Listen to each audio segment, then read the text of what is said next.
Batsmen batting చేసేటప్పుడు V shape కంపల్సరీగా పట్టుకోవాలి. 2 హ్యాండ్స్తో కూడా ఈ విధంగా పట్టుకోండి. రిస్ట్ రాకుండా పట్టుకోండి.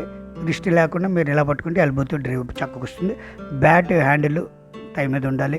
మీరు వి షేప్ కరెక్ట్గా పట్టుకొని వదలకుండా ట్యాప్ చేసేటప్పుడు మీ హ్యాండిల్ బయటకు వచ్చేటట్టు ఉండకూడదు.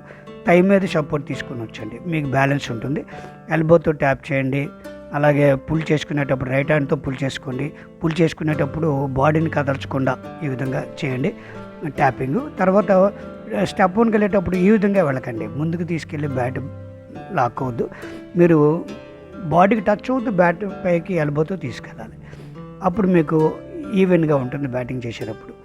చూసారా, ట్యాపింగ్ చేసినప్పుడు బాడీ కదల్చకుండా బెల్ట్ బకిల్ దగ్గరికి తీసుకెళ్ళి షోల్డర్ మీద ఫేస్ పెట్టుకుని ఎల్బో బౌలర్ వైపు ఉంచుకోవాలి.